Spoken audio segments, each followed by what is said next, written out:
സുബ്ഹി കഴിഞ്ഞാൽ വരുന്ന ചിന്ത ളുഹറിന് എന്റെ റബ്ബിന്റെ മുന്നിലേക്ക് ചെല്ലണം.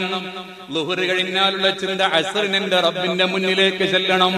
അസ്ർ കഴിഞ്ഞാൽ മഗ്രിബിന് റബ്ബിന്റെ മുന്നിലേക്ക് ചൊല്ലണം. മഗ്രിബ് കഴിഞ്ഞാൽ ഇശാഇന് വീണ്ടും എന്റെ റബ്ബിന്റെ മുന്നിലേക്ക് ചെല്ലണം.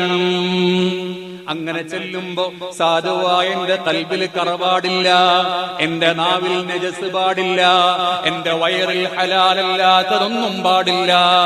ഇതാണ് സംസ്കരണം എന്ന് പറയുന്നത്. ഇന്നസ്വലാത്ത തൻഹാ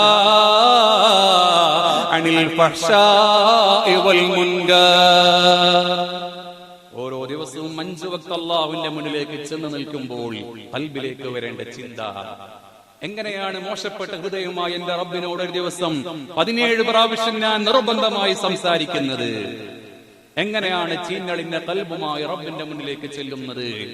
മലീനസമായ കൽബുമായി എങ്ങനെയാണ് റബ്ബിന്റെ മുന്നിലേക്ക് ചെല്ലുന്നത്? അതാണ് നിസ്കാരം എന്ന് പറയുന്നത്. ഒരു ആനന്ദത്തിന്റെ ലോകമാണ്. എത്രയാണ് നിസ്കാരം നൽകുന്ന ആനന്ദം! ഈ ആനന്ദം തിരിച്ചറിഞ്ഞാൽ എങ്ങനെയാണ് ഒരു സമയത്ത് നിസ്കാരം നമുക്ക് ഉപേക്ഷിക്കാൻ കഴിയുക? ഈ ആനന്ദം തിരിച്ചറിഞ്ഞാൽ എങ്ങനെയാണ് ഒരു സമയത്ത് നമ്മുടെ റബ്ബിനോട് നമുക്ക് സംസാരിക്കാതിരിക്കാൻ കഴിയുക? നിങ്ങൾ ചില മനുഷ്യരെ കണ്ടിട്ടില്ലേ? ആനന്ദത്തിന്റെ ലോകത്തിൽ മുങ്ങിക്കുളിച്ച ചില മനുഷ്യരുണ്ട്. സുബ്ഹി കഴിഞ്ഞാൽ അവരുടെ കൽബിലേക്ക് വരുന്നത് എപ്പോഴാണ് ളുഹറാകുന്നത്? എന്റെ റബ്ബിനോട് എനിക്ക് സംസാരിക്കാൻ എപ്പോഴാണ് ളുഹറാകുന്നത്? ളുഹർ കഴിഞ്ഞാൽ എപ്പോഴാണ് അസ്റാകുന്നത്? അസ്ർ കഴിഞ്ഞാൽ എപ്പോഴാണ് മഗ്രിബാകുന്നത്? മഗ്രിബ് കഴിഞ്ഞാൽ എപ്പോഴാണ് ഇശാ ആകുന്നത്? രാത്രി കിടക്കുന്നവരെന്തിനാ?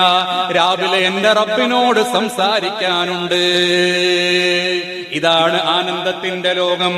ഇതാണ് ആനന്ദത്തിന്റെ മധുരമേറുന്ന ലോകം. അല്ലാഹുവേ, ഈ ആനന്ദത്തിന്റെ ലോകത്തിൽ മുങ്ങിക്കുളിക്കാൻ സാധുക്കളായ ഞങ്ങൾക്ക് നീ തൗഫീഖ് നൽകണം അല്ലാഹ്.